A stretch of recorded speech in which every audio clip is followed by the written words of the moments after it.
Good morning students. पिछले video में हमने रेडियल फंक्शन की वैल्यू निकाली थी। R L R is equal to A sine के are minus L pi by two divided by के आर प्लस बी साइन के are minus L plus one pi by two divided by के R. इसको हम कहें equation number 9। अब हम थोड़ा सा इसका जो सेकंड स्टेप है उसको और सिंप्लीफाई करते हैं। तो हम साइन के are minus L plus one pi by two की जगह लिख देते हैं साइन, इस ब्रैकेट वाली टर्म में से हम माइनस बाहर ले लें तो हमारे पास रहेगा ये पाई बाई टू, जो माइनस पाई बाई टू है माइनस बाहर आ गया तो ये हो गया plus pi by two, minus K R जो प्लस का था वो हो जाएगा माइनस का, और minus L pi by two हो जाएगा ये प्लस का। या sine minus theta is equal to minus sine pi by two minus K are minus L pi by two. इस प्रकार से हम इसको लिख सकते हैं। यहाँ पाई बाई टू माइनस कॉमन ले लिया तो के आर माइनस। अब minus sine pi by two minus theta, हम जानते हैं sign pi by two minus theta की वैल्यू होती है कॉस थीटा, तो हम इसको लिख सकते हैं माइनस कॉस के are minus L pi by two. तो साइन के are minus L plus one pi by two की ये वैल्यू इसको हम इक्वेशन नंबर 10 कहें तो इसको इक्वेशन नंबर 9 में रखते हैं। तो हमारे पास रेडियल फंक्शन की वैल्यू हो जाएगी अब ए साइन के are minus L pi by two divided by के आर प्लस अब यहाँ हम देखते हैं कि ये माइनस कॉस हो जाएगा तो यहाँ मैं माइनस लगा दूँ, माइनस बी कॉस के are minus L pi by two divided by के आर, इक्वेशन नंबर 11। अब ये जो कॉन्स्टेंट्स है ए और बी, यदि हम let A is equal to A L cos delta L माने and B is equal to minus A L sine delta L, यदि हम ये वैल्यू एज्यूम करके इक्वेशन नंबर 11 में रखें तो इक्वेशन नंबर 11 हो जाएगी ए एल साइन के are minus L pi by two and cos delta L, और यहाँ माइनस और माइनस प्लस हो जाएगा, प्लस ए एल कॉस के are minus L pi by two sine delta l. तो हम देख रहे हैं इक्वेशन नंबर 12 कहते हैं इसे। तो यहाँ हम देख रहे हैं कि इसमें हम ए एल कॉमन यदि ले लें तो हमारे पास हो गया साइन के are minus L pi by two cos delta L plus cos के are minus L pi by two sine delta L, और यहाँ नीचे इनमें के आर भी है डिवाइड, तो यहाँ मैं के आर ये बाहर ले। तो यहाँ हम देख रहे हैं ये इक्वेशन हो गई sign A cos B plus cos A sine B, तो इसकी वैल्यू हम रख देंगे साइन ए प्लस बी, तो ये हो जाता है ए एल साइन के are minus L pi by two plus delta L divided by के आर। तो इस प्रकार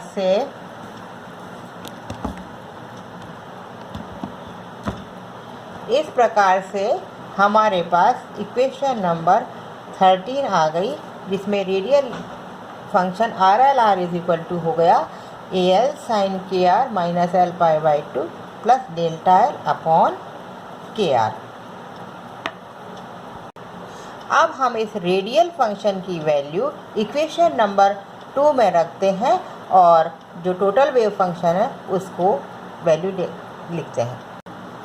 तो जो इक्वेशन नंबर 2 थी, psi R theta is equal to sigma L is equal to 0 to infinity iota raise to power L 2l plus 1, और R L R की value यहाँ हम रख देते हैं अब ए एल साइन के are minus L pi by 2 plus delta L divided by के R P L cos theta.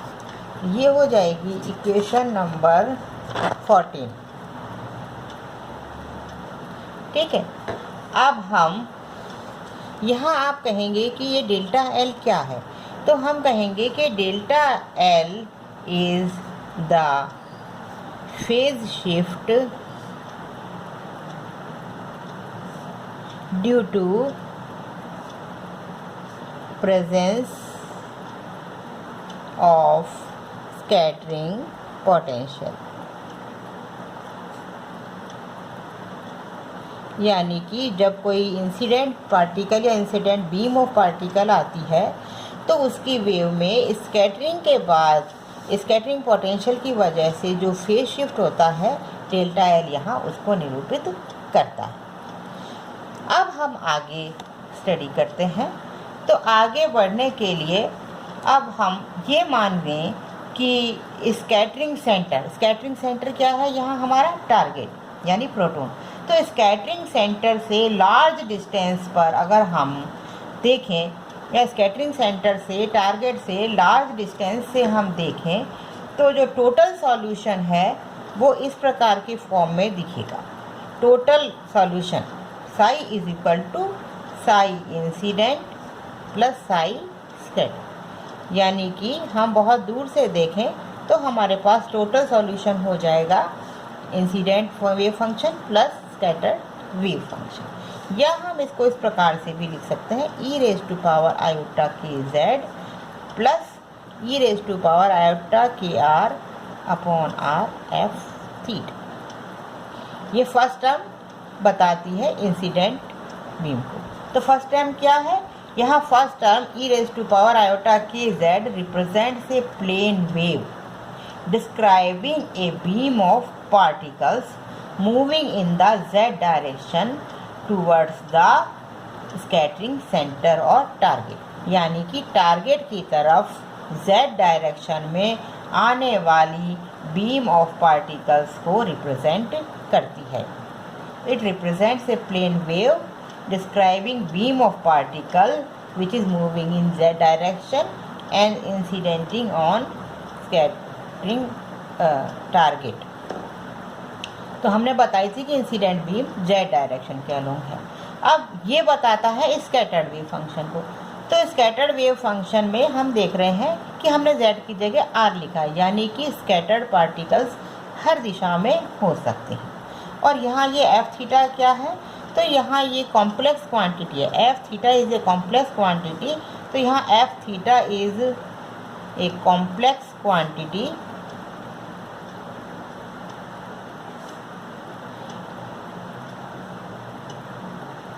representing scattering amplitude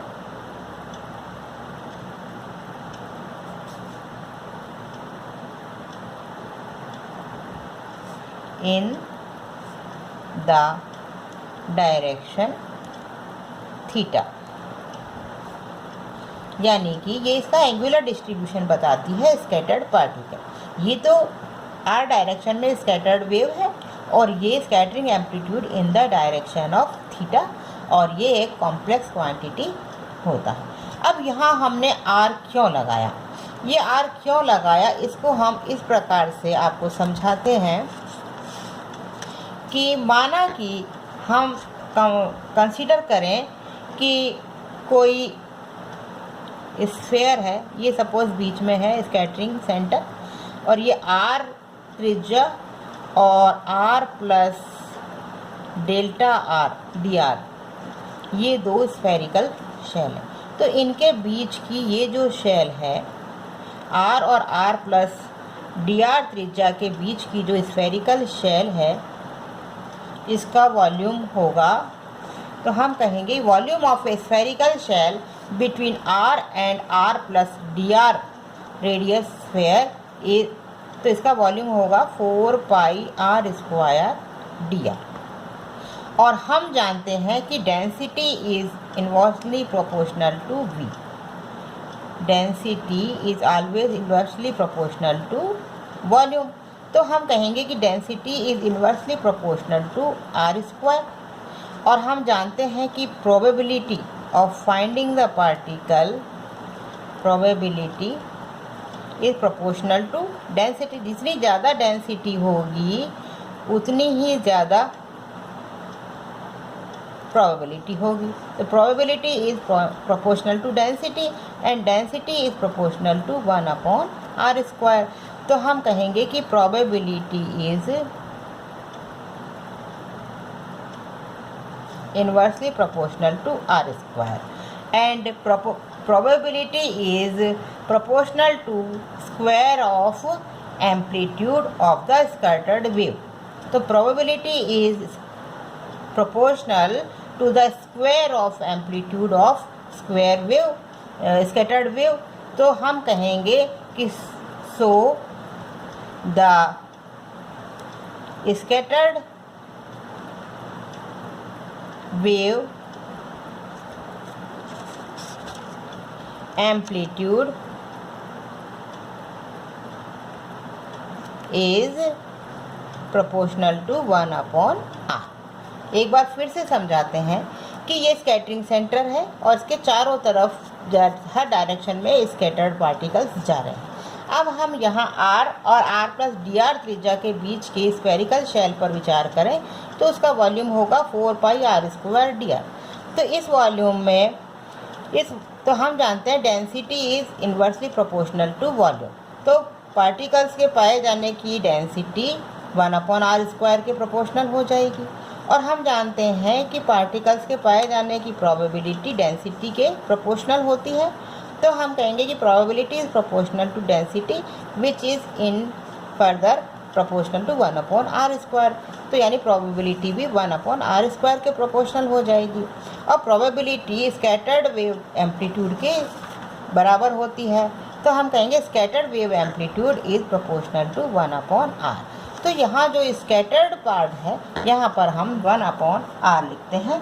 तो हम कहेंगे कि 1/r dependence is necessary for the conservation of outgoing particle. या मैं यहाँ लिख देती हूँ 1/r dependence is necessary for the conservation of particles in outgoing या scattered wave।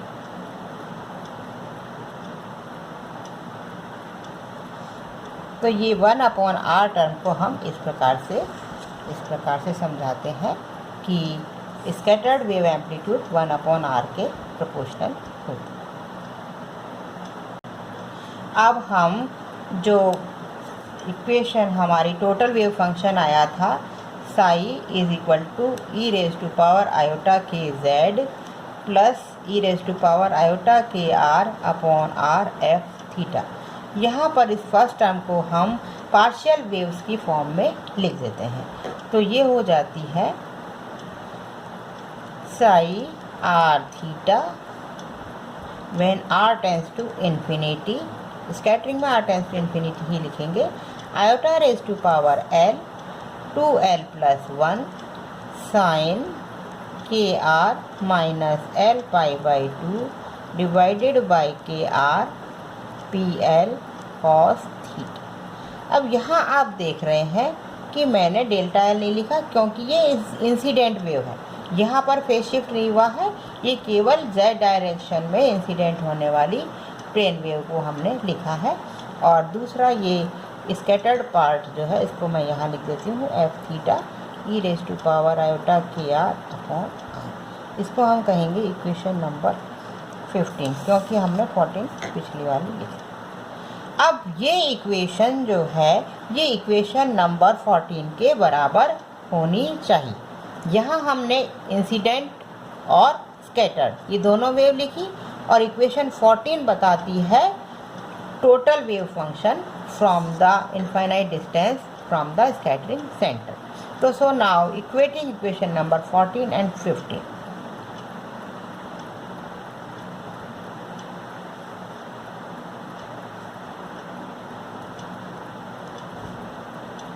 दोनों एक ही चीज़ को बताती है। वी गेट, अब पहले इसको लिख देते हैं sigma L is equal to 0 to infinity iota raise to power L 2l plus 1 sine के are minus L pi by 2 upon के R P L cos theta plus F theta E raise to power iota के are upon R is equal to, अब equation number 14 sigma L is equal to 0 to infinity iota raise to power L 2l plus 1 sine के are minus L pi by 2 plus delta l, यहाँ भी shift और हो जाएगा upon के are और यहाँ P L cos theta. Equation number इसको हम कहें 60। ठीक है, अब हम ये साइन वाली टर्म को एक्सपोनेंशियल टर्म में एक्सप्लेन करते हैं। तो लिखेंगे और sigma L is equal to 0 to infinity, sigma L is equal to 0 to infinity, ये तो iota raise to power L और 2l प्लस 1 तो एज इट इज़ रहेंगे। Sine theta is equal to क्या होता है, sine theta is equal to E raise to power iota theta minus ई की power minus iota theta upon 2 iota. तो यहाँ हम इसको इस प्रकार से खोलते हैं ई की पावर आयोटा के are minus L pi by 2 minus ई की पावर माइनस आयोटा के are minus L pi by 2 E raise to power iota theta minus ई की power minus iota theta upon 2 iota जी और पी एल कॉस थीटा और यहाँ के r तो side में होगा ही 1 अपॉन के आर प्लस एफ थीटा ई की पावर आयोटा के आर अपॉन आर। अब राइट साइड को भी हम इसी प्रकार से एक्सपोनेंशियल फॉर्म में लिख दें। थोड़ा सा इसको समझने में आपको एक बार दिक्कत आएगी, लेकिन यदि समझ में आ जाता है तो फिर इतनी बड़ी टर्म्स को लिखने में कोई प्रॉब्लम नहीं होगी। ई की पावर आयोटा थीटा माइनस ई की power minus iota theta, theta की वैल्यू है k are minus L pi by 2 plus delta है और डिवाइडेड बाई 2 आयोटा 1 अपॉन के आर हम यहाँ लिख ही देते हैं और पी एल कॉस थीटा, जो चीज़ नहीं दिख रही है पीडीएफ में देख लीजिए। ठीक है, तो इस प्रकार से हमने इक्वेशन 16 को जो साइन की वैल्यू है उनको एक्सपोनेंशियल फॉर्म में खोला। अब हम क्या करेंगे, अब हम इक्वेशन 17 में E raise to power minus iota के आर के कोफिशिएंट को कंपेयर करेंगे दोनों साइड से और जो वैल्यू आएगी वो रखकर फिर ई की पावर प्लस आयोटा के आर के कोफिशिएंट को कंपेयर करेंगे। तो आप देखिए इस इक्वेशन में, तो इक्वेशन नंबर 17 में यदि हम ई की पावर माइनस आयोटा के आर कंपेयरिंग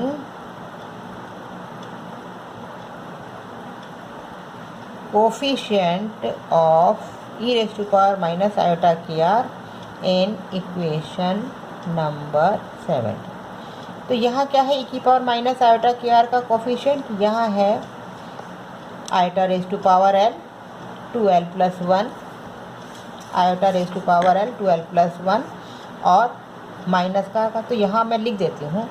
तो इसका कोफिशेंट लेफ्ट में होगा sigma L is equal to 0 to infinity और माइनस आयोटा की power L 2l plus 1 and e raise to power यहाँ होगा माइनस आयोटा का माइनस माइनस प्लस हो जाएगा तो plus iota L pi by 2।